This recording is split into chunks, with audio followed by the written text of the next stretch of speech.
কৌরকি,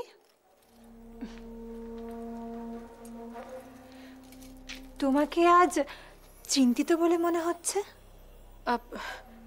চিন্তিত? কই না তো, চিন্তিত নয় তো। আর তাছাড়া আমি চিন্তিত হলে কি আপনি বিশেষ খুশি হবেন?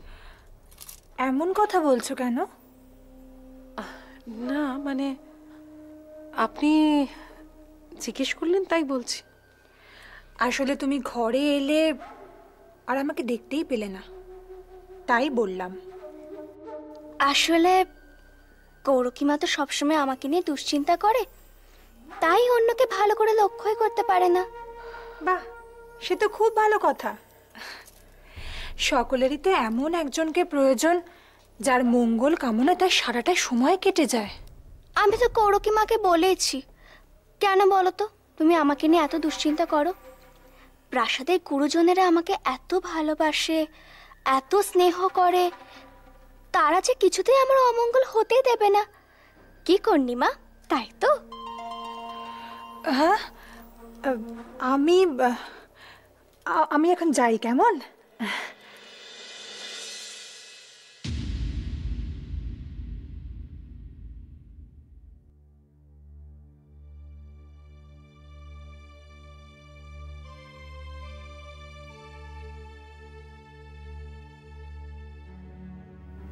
কৌরকিমা, সকালেই ওনাকে আমার ঘরে দেখে তুমি বিরক্ত হয়েছ? না না, আমার আর এতে কি বা আসে যায় খনা? তোমার ভালো মন্দ বিচার করার জন্য তো এই প্রাসাদে তোমার অনেক গুরুজন রয়েছেন, তাই না? কৌরকিমা, তুমি রাগ করছো কেন বলো তো?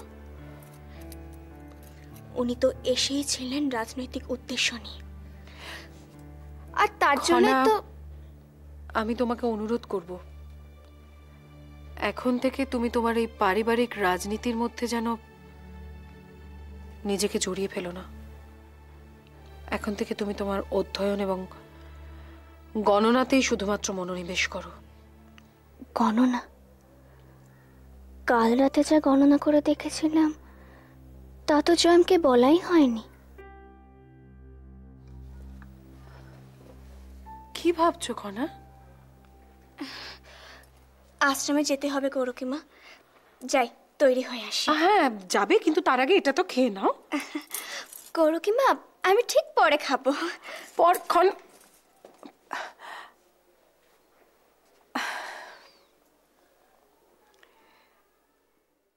আপনারা কি বিশেষ কিছু বলতে এসেছেন? মহারাজ, এবার আমাদের দেশে সবচেয়ে ভালো শস্য ফলন হয়েছে। সেই কারণে আমরা কিছু শস্য আপনাকে প্রণামী দেবে বলে নিয়ে এসেছি মহারাজ। আপনি যদি আমাদের এই প্রণামী গ্রহণ করেন আমরা ধন্য হব মহারাজ। না না, এসবে কি প্রয়োজন? ভালো ফলন হয়েছে, আপনারা সুখে শান্তিতে থাকুন, এইটুকুই আমি চাই। আমার এর বেশি আর কোনো চাহিদা নেই। আমাদের ফিরিয়ে দেবেন না মহারাজ? আপনি এই প্রণামী গ্রহণ করে আমাদের আশীর্বাদ করলে আমরা প্রতি বছর এমন ফলন পাব।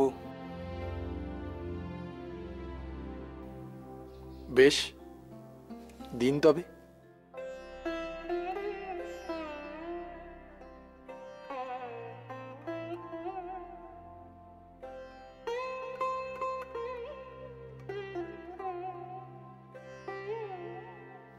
জয় মহারাজের জয়, জয় মহারাজের জয়। মহারাজ, এই লক্ষণ অত্যন্ত শুভ। দেশের কৃষকরা যদি সুখী থাকে তাহলে দেশের সমস্ত বিপদ কেটে যায়। মহারাজ,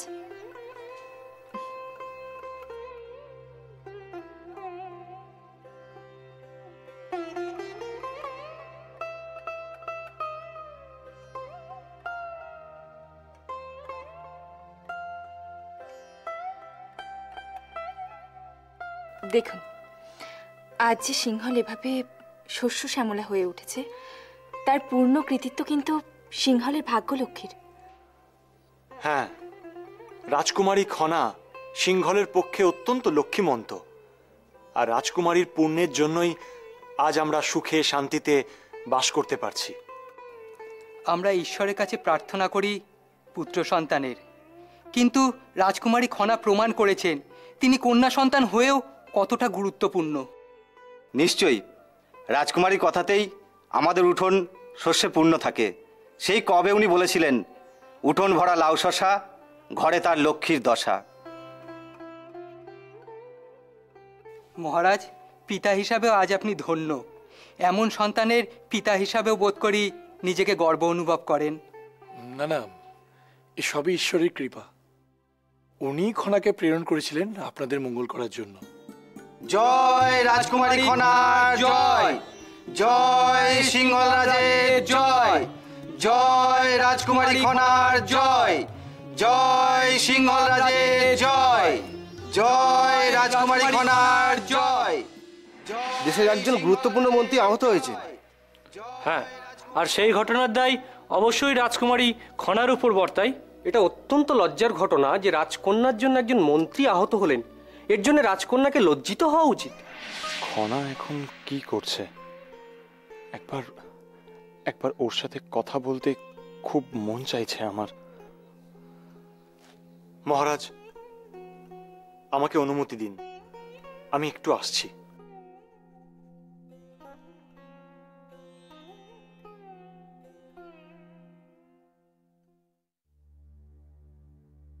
জয়মকে কি সত্যি কথাটা বলবো? জয়ম যদি জানতে পারে যে কি হতে চলেছে, তাহলে কি সিংহল আর কোনো বিপদের সম্মুখীন হবে না? কাল রাতে মিহিরের সাথে গণনা করে যা পেলাম তা তো সত্যি অত্যন্ত গুরুত্বপূর্ণ। আচ্ছা, আমাদের গণনায় কোনো ভ্রান্তি থেকে যায়নি তো? আশ্রমে যাচ্ছ খনা? হ্যাঁ জয়ম। তোমাকে বেশ চিন্তিত লাগছে। কি হয়েছে খনা? জয়ম, জয়ম, কাল রাতে আমি আর মিহির একত্রে গণনা করেছি। যা ফলাফল পেয়েছি তা কিন্তু বেশ তাৎপর্যপূর্ণ। কি ফলাফল? আমাদের ফলাফল অনুযায়ী ভারতবর্ষের দাক্ষিণাংশে প্রবল খাদ্যাভাবে প্রভাব পড়বে, কিন্তু সিংহলে তার কোনো প্রভাব পড়বে না। সে কি? হ্যাঁ জয়ম। তার মানে সিংহলের খাদ্য ভাণ্ডারে সকলের দৃষ্টি পড়বে। হ্যাঁ জয়ম, তার সম্ভাবনা প্রবল। আচ্ছা আচ্ছা খনা, তোমরা তোমাদের গণনার উপর কতটা বিশ্বাসী? মানে তোমরা কি নিশ্চিত যে এই ঘটনা ঘটবেই? জয়ম, আমি আর মিহির তো একসাথেই গণনা করেছি, কিন্তু তোমার মনে যদি কোনো সংশয় থেকে থাকে তাহলে বলো, আমরা আবারই গণনা করতে পারি।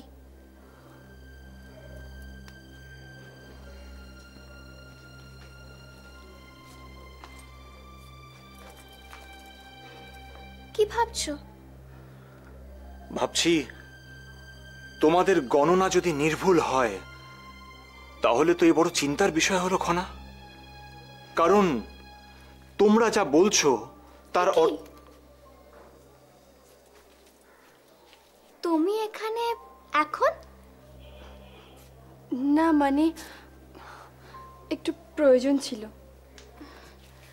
না, আসলে তুমি তো আশ্রমে থেকে আমাদের অধ্যয়নের বিষয়ে সাহায্য করো। হঠাৎ এই সময় তুমি প্রাসাদে কোনো বিশেষ প্রয়োজনে বুঝি? না না, তেমন কিছু নয়। তুমি বরং আশ্রমের উদ্দেশ্যে রওনা দাও খনা, তোমার বোধ করি বিলম্ব হচ্ছে। হ্যাঁ হ্যাঁ খনা, চলো আমি তোমাকে আশ্রমের পথে কিছুটা এগিয়ে দিই।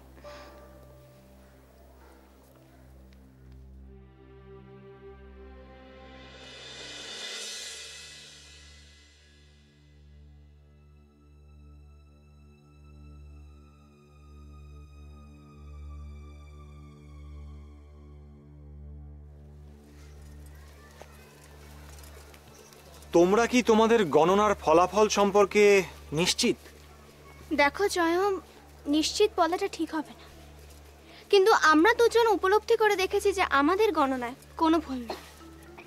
বুঝলাম, কিন্তু এই খাদ্যাভাব যে কতটা অঞ্চল জুড়ে প্রভাব ফেলবে সেটা বুঝতে পারছি না। আসলে সম্ভবত এই খাদ্যাভাব ভারতবর্ষের দাক্ষিণাত্য প্রদেশে একটা প্রকট আকার ধারণ করবে। এখানে বহু মানুষের প্রাণহানির আশঙ্কা রয়েছে, এমনকি অনাহারে মানুষ উন্মাদ হয়ে যাবে। তাহলে তো পরিস্থিতি ক্রমশ কঠিন থেকে কঠিনতর হয়ে উঠছে। হ্যাঁ জয়া, তা তো হবেই। কিন্তু প্রধানমন্ত্রী মশাই, আমরা আমাদের গণনায় আরেকটা আশ্চর্যজনক ফল পেয়েছি। সিংহল সম্পূর্ণভাবে শস্য শ্যামলায় পূর্ণ থাকবে। এখানে অনাহারে মৃত্যুর কোনো সম্ভাবনা নেই। হ্যাঁ জয়া, আর আরেকটা কথা হলো, এবারে সিংহল অন্য বারের থেকে অনেক বেশি খাদ্যশস্য উৎপাদন করবে। অর্থাৎ সিংহলে খাদ্যাভাবের কোনো প্রভাব পড়বে না। হ্যাঁ, তোমরা বোধ করি ঠিক কথাই বলছো। কারণ আজই দুজন কৃষক এসেছিলেন, তাদের মুখে শুনলাম যে এবারে নাকি সিংহলে বেশ ভালো উৎপাদন হচ্ছে। অর্থাৎ সিংহল প্রায় মরুভূমিতে মরুদ্যান হয়ে থাকবে। সেটাই তো দুশ্চিন্তার কারণ খনা। কেন? কিসের দুশ্চিন্তা? দেখো মিহির, প্রতিবেশী দেশে যদি খাদ্যাভাব হয় তাহলে সে দেশ চাইবে যেভাবেই হোক খাদ্য সামগ্রীর জোগাড় করতে। আর আমাদের সিংহলে যদি খাদ্যশস্যর উৎপাদন বেশ ভালো হয় তাহলে তাদের কুনজর আমাদের সিংহলে এসে পড়বে। আর তারা সিংহলকে আক্রমণ করে সমস্ত খাদ্যশস্যকে লুট করে নিয়ে যাবে। হ্যাঁ, ঠিক তাই। তাহলে তো চূড়ান্ত বিপদ। আচ্ছা প্রধানমন্ত্রী মশাই, এর কি কোনো প্রতিকার নেই? প্রতিকার অবশ্যই আছে, তবে প্রাথমিকভাবে চারিদিকে নজর রাখা প্রয়োজন, যাতে হঠাৎ ধেয়ে আসা কোনো আক্রমণ আমাদের সর্বনাশ করতে না পারে।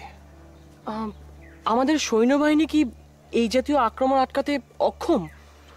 দেখো, অনেক দেশ যদি একসাথে আক্রমণ করে তাহলে আমাদের সৈন্যবাহিনীর পক্ষে সেটা আটকানো অসম্ভব। প্রাথমিকভাবে এ নিয়ে একটা চিন্তাভাবনা করতে হবে, আর যেভাবেই হোক খাদ্য সামগ্রী রক্ষা করতেই হবে। জয়া, তাহলে কি তুমি বিশেষ কিছু ভাবছো? না, এখনো বিশেষ কিছু ভেবে উঠতে পারছি না। এই বিষয়টা নিয়ে একবার মহারাজের সঙ্গে আলোচনা প্রয়োজন। দেখি তারপর কি সিদ্ধান্ত নেওয়া যায়।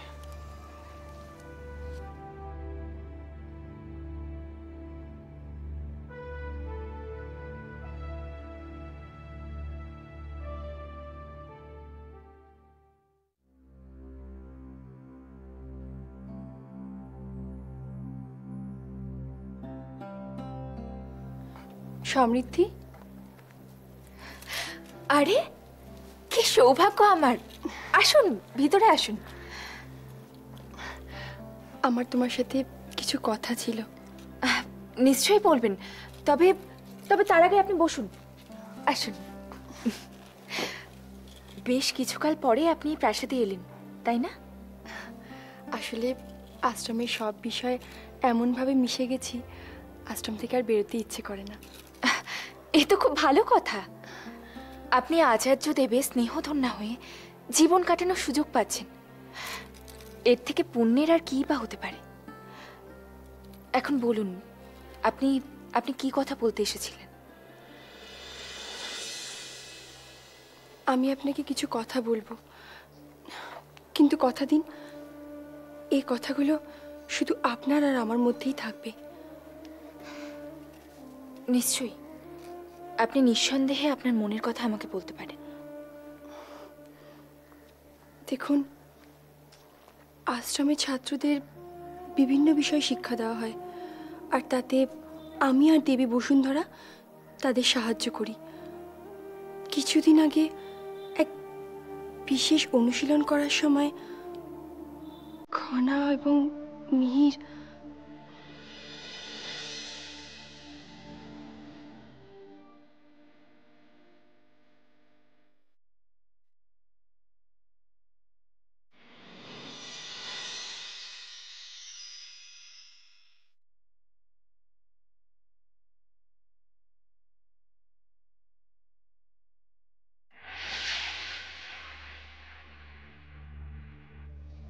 আপনার কি মনে হয় খনা আর মিহিরের মধ্যে বিশেষ কোনো যোগসূত্র আপনি লক্ষ্য করেছেন? একদমই তাই। এই যোগসূত্র বেশ প্রকট বলে মনে হচ্ছে, আর এই নিয়ে আমার মনে একটা সংশয় তৈরি হয়েছে। সংশয়? হ্যাঁ, সংশয়। এই বিশেষ যোগসূত্রকে আমাদের উৎসাহ দেওয়া উচিত কি না?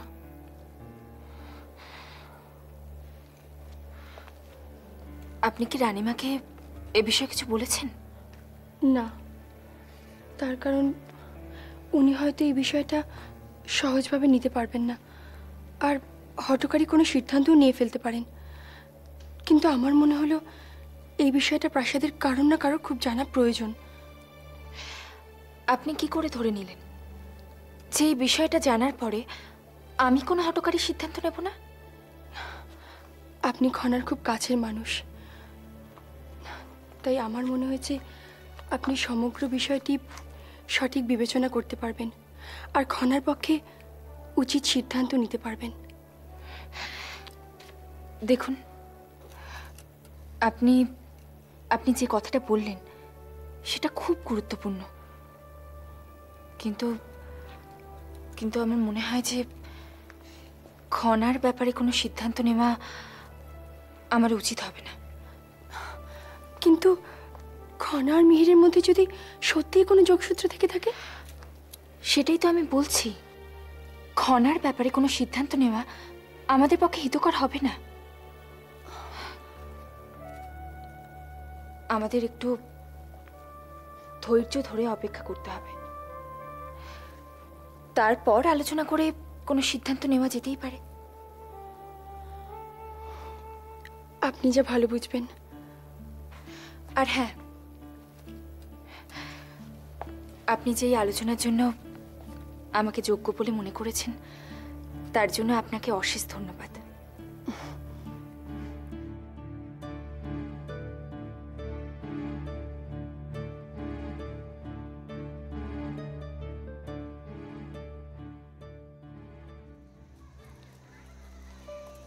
জয়ম, এত কি ভাবছো?